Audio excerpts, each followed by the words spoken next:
Resumo da semana. Bom, toda semana nós falamos com a jornalista Ana Raquel Macedo, editora-chefe da Rádio Câmara, sobre o que aconteceu no plenário e também outras discussões ocorridas aqui na Câmara dos Deputados. E ela está aqui com a gente. Oi, Ana, tudo bem? Tudo bom, Márcia Aquilissardi, como vai? Tudo certinho. Bom, encerramos a semana que a gente pode chamar de Semana da Medida Provisória, não é, Ana Raquel Macedo? A Feira da Medida Provisória, não é? E não votaram todas que estavam previstas, porque ainda tem muita negociação acontecendo, Márcio, mas é por aí mesmo. Pois Foram 8, eu quase me perdi na conta, Ana. Isso, foram 8 medidas provisórias. Só para a gente entender aí, são todas medidas provisórias que ainda tinham sido editadas durante o governo Bolsonaro, né? Foram editadas ali no finzinho do governo Bolsonaro e que, como tem um prazo para o Congresso analisar essas medidas provisórias, tanto na Câmara quanto no Senado, agora é que os deputados estão se debruçando sobre elas.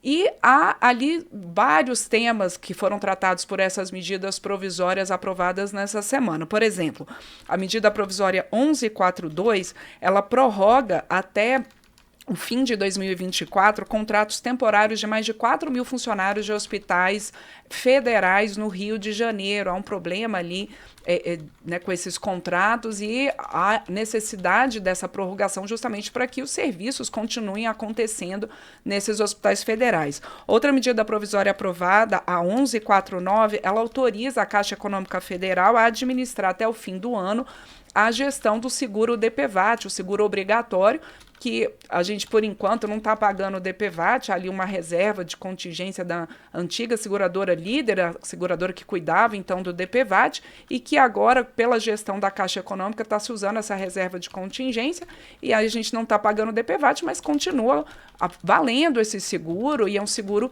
que permite, então, o atendimento das vítimas de acidentes de trânsito. Outra medida provisória aprovada, a 1145, ela diminui uma taxa cobrada por caminhoneiros e profissionais, ali, motoristas de van, taxas que são destinadas ao Imetro. Esses veículos, eles têm que usar ali um aparelhinho para poder calcular velocidade, distância percorrida, tempo de parada, e você tem uma taxa que é transferida, então, ao Imetro. E essa taxa, por essa medida provisória 1145, ela diminui de R$ 207 para R$ 90, e ali a diferença fica, então, para ser paga às empresas que têm, né, que são fabricantes, então, desses equipamentos. Então, tem essa diminuição de taxas para caminhoneiros e motoristas de van. Outra medida provisória aprovada pelos deputados nessa semana, Márcio, a 1146, ela altera a tabela usada para calcular vencimento de servidores civis e militares que atuem no exterior. Foram criadas algumas representações diplomáticas nos últimos anos e era preciso, então, ajustar essas tabelas de pagamento desses servidores civis e militares que estão cumprindo missão no exterior. Outra MP aprovada, a 1148, ela prorroga até o fim de 2024 o desconto de 9% de pagamento de imposto sobre lucro obtido por multinacionais brasileiras no exterior, principalmente beneficiando ali setores como a construção civil, setores da indústria, e então essa prorrogação. Ainda foram aprovadas outras 3 medidas provisórias. A medida provisória 1150, que ela muda alguns prazos para que os produtores rurais possam aderir ao Cadastro Ambiental Rural, o CAR, aqueles que tem mais de 4 módulos fiscais até o fim do ano, para quem tem menos de 4 módulos fiscais até o ano que vem. E essa inscrição no Cadastro Ambiental Rural ela é super importante para que o produtor rural ele possa entrar também no programa de regularização ambiental. E esse programa, então, permite que aquelas áreas desmatadas anteriores a 2008, elas possam ser, então, recuperadas sem que haja o pagamento ali de multas ambientais. Então, é importante o produtor poder entrar. Há uma alegação de que muitos produtores, por questões até das administrações estaduais, não tinham conseguido fazer o seu cadastro ambiental rural, ter a sua análise do cadastro ambiental rural. Então, agora, essa medida provisória 1150, ela prevê que, uma vez notificado o produtor de que ele está ali com o cadastro feito e que ele precisa, então, aderir ao programa de regularização ambiental, ele tem até 180 dias para aderir a esse programa. Essa medida provisória ela foi aprovada com algumas modificações, Márcio, polêmicas, e aí há uma sinalização do governo que essas modificações que abrangem que abrange empreendimentos ali de infraestrutura na Mata Atlântica, que poderiam, por essas modificações do relator Sérgio Souza, serem feitos, esses investimentos serem feitos sem ali análise de impacto ambiental. Isso daí o governo já sinalizou que é contra e pode haver um veto a essa modificação. De toda forma, foi aprovada dessa forma a medida provisória. Ainda foram aprovados a medida provisória 1151, que ela permite aos concessionários de gestão de florestas públicas que eles possam utilizar créditos de carbono nessa manutenção das florestas e até de outros serviços prestados pela Floresta em Pé, como, por exemplo, questões de patrimônio genético, de conhecimento tradicional associado. E ainda foi aprovada também a medida provisória 1152, que ela muda algumas regras tributárias, né, para remessa de lucros de multinacionais com atuação aqui no Brasil e que essas regras tributárias, então, elas possam ser compatíveis com as regras da OCDE, que é a Organização de Cooperação do Desenvolvimento Econômico, que reúne ali grandes economias no mundo. O Brasil ainda não faz parte da OCDE, mas esse seria um dos pontos importantes para que o Brasil integrasse também a OCDE. Essas 8 medidas provisórias, Márcio, foram aprovadas, então, pelos deputados nessa semana. Convido para poder saber detalhes delas, que quem acompanha a gente aqui no resumo da semana possa entrar na Agência Câmara, na Rádio Câmara, TV Câmara, porque aí cada uma delas nós fizemos reportagens a respeito, detalhando cada item delas. De todas essas 8 aprovadas, Márcio, 7 ainda precisam da análise dos senadores. Uma delas já foi aprovada essa semana também pelo Senado, que é a medida provisória 1149, que é aquela que eu citei, que tem relação ali com o seguro DPVAT, né, que permite a gestão do seguro DPVAT pela Caixa Econômica até o fim do ano. Essa, então, já foi aprovada pelos senadores e já está pronta ali, então, para virar lei. E toda essa discussão, Márcio, das medidas provisórias, eu acho que é importante a gente trazer aqui, elas também trazem o seguinte: essas, como eu disse, são medidas provisórias que ainda tinham sido editadas durante o governo Bolsonaro, mas há uma dúvida sobre a tramitação das medidas provisórias na Câmara, no Senado, as medidas provisórias editadas a partir do governo Lula. Por quê? Durante a pandemia da Covid-19, Márcio, a gente teve uma análise ali das medidas provisórias diretamente pelos plenários da Câmara e do Senado. Agora, o presidente do Senado, Rodrigo Pacheco, por uma questão até de demanda dos líderes partidários no Senado, determinou a instalação das comissões mistas das medidas provisórias. Mas a Câmara e o presidente da Câmara, Arthur Lira, têm argumentado que as comissões mistas nem sempre trazem ali uma possibilidade de participação mais efetiva dos deputados na discussão das medidas provisórias. Então, está ali uma discussão sobre como fazer essa análise das medidas provisórias no Congresso. O que se está desenhando por enquanto, Márcio, é o seguinte: o presidente da Câmara, Arthur Lira, já colocou que aquelas medidas provisórias que são consideradas essenciais pelo governo Lula, por exemplo, a medida provisória que trata da reconfiguração da esplanada dos ministérios. O governo Lula, né, o presidente Lula, quando assumiu, editou uma medida provisória fazendo ali o desenho do ministério, com alguns ministérios que antes não existiam, que voltaram a existir. Então, essa seria uma das medidas provisórias consideradas essenciais para o funcionamento do governo. Então, essas, provavelmente, que são apontadas ali pelo governo como essenciais, provavelmente elas vão ser, né, analisadas pela comissão mista e depois pelos plenários da Câmara e do Senado. Mas tem uma discussão ali que outras pode ser que o governo, então, seja colocado nessa negociação com o Congresso para que a medida provisória seja encaminhada na forma de um projeto de lei, aí sim com tramitação iniciando pela Câmara e depois pelo Senado. E há também uma discussão entre Câmara e Senado sobre prazos, como que podem ser tratados prazos, limite de prazo para análise das medidas provisórias nas comissões mistas, no plenário da Câmara, no plenário do Senado, para que tanto senadores quanto deputados possam debater com tranquilidade, com profundidade, cada um desses temas das medidas provisórias. Então, esse é um assunto que a gente vai acompanhar, Márcio, nas próximas semanas, ainda muito, porque como que vai ficar essa análise das medidas provisórias daqui para frente. Bom, e outro debate que a Câmara vem travando e já avançou bastante nesta semana, uma resposta bastante imediata ao que aconteceu em São Paulo, né, a escola pública lá em São Paulo, em que um estudante infelizmente assassinou uma professora e feriu outras 2 professoras e outro estudante. Qual foi a resposta que a Câmara deu a esse episódio e outras questões envolvendo violência nas escolas, Ana? Pois é, Márcio, esse caso super triste, né, e que chocou a todos, da morte dessa professora por esse estudante lá na Escola Tomásia Montoro, em São Paulo. Ela motivou tanto intensos debates no plenário da Câmara, como também uma resposta, como você mesmo definiu aí, pelas comissões da Casa. A Comissão de Educação, ela aprovou a Política Nacional de Atenção Psicossocial nas Comunidades Escolares, e a Comissão de Constituição e Justiça aprovou um projeto que cria o Programa Nacional de Prevenção do Sofrimento Psíquico no âmbito escolar. São 2 propostas que vão no sentido de que é preciso levar às escolas uma discussão sobre saúde mental, Márcio.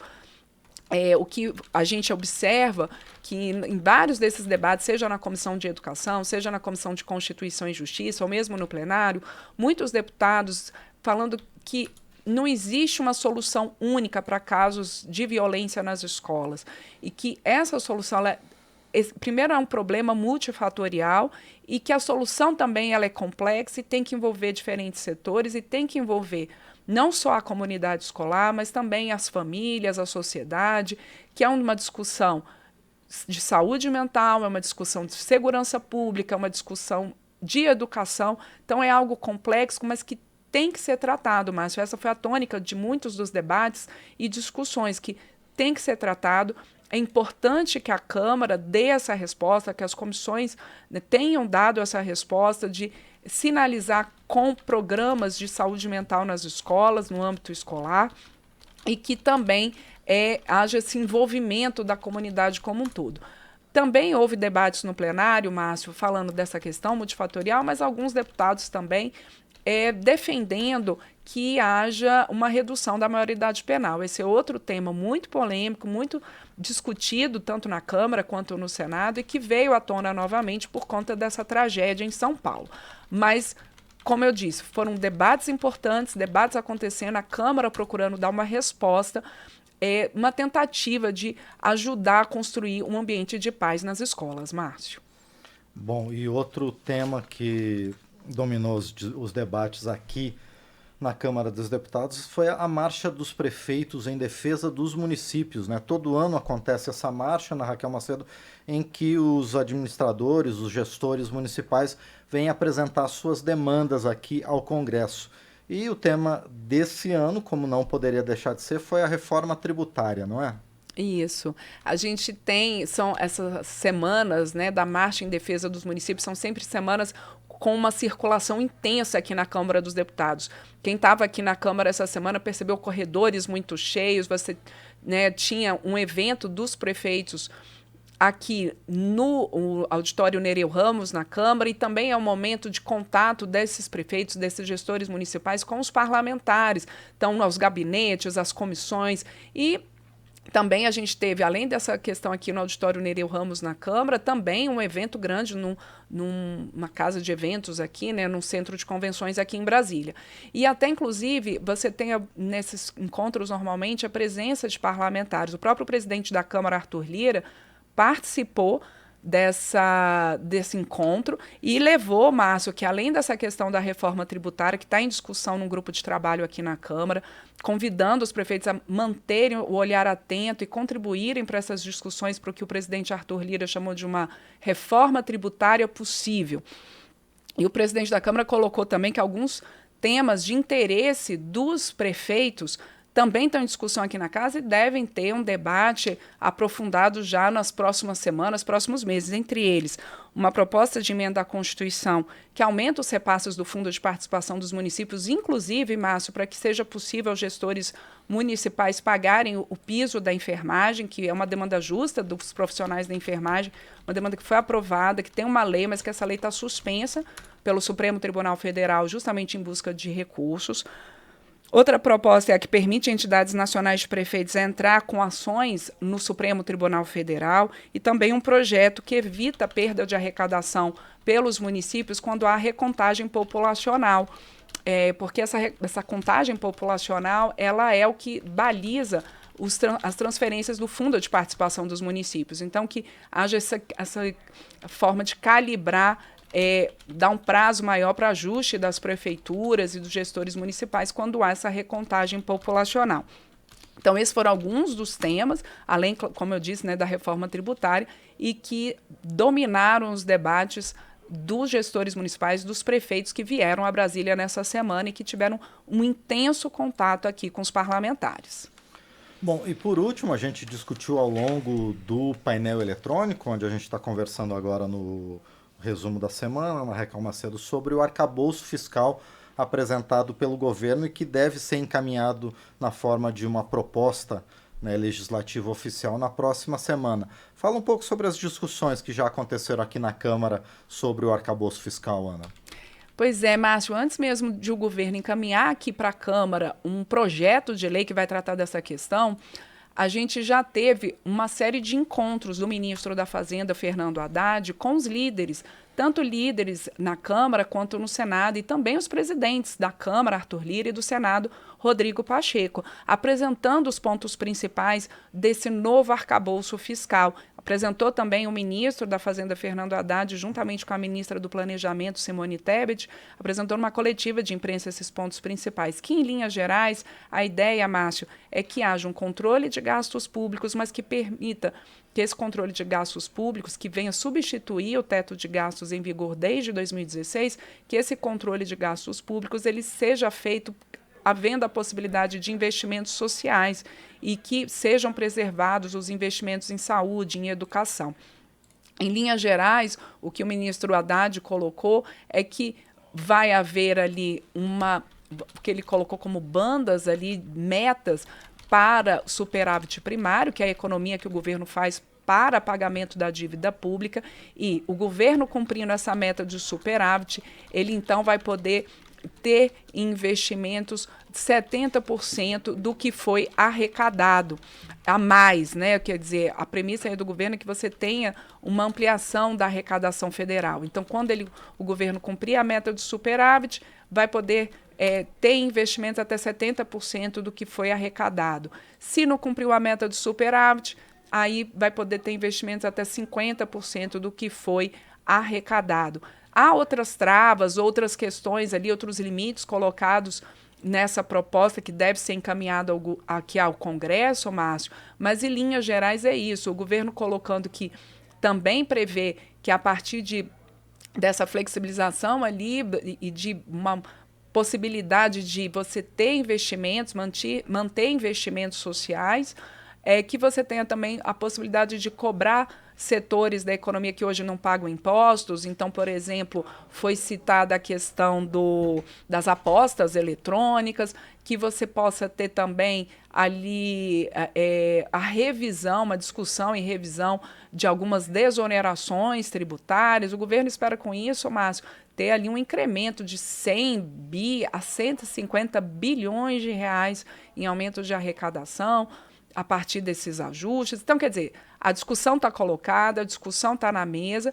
É uma exigência você ter um novo arcabouço fiscal, porque, lembrando aqui, quem acompanha a gente no resumo da semana, houve a aprovação de uma emenda constitucional no fim do ano passado. Essa emenda ela sinalizou que o governo teria que encaminhar ao Congresso uma nova política de arcabouço fiscal para substituir o teto de gastos, que é aquele limitador que condiciona os gastos ao índice da inflação. Então, é um novo arcabouço fiscal. Discussão colocada, Márcio, agora é esperar o texto oficial, que deve ser encaminhado aqui aos parlamentares para análise.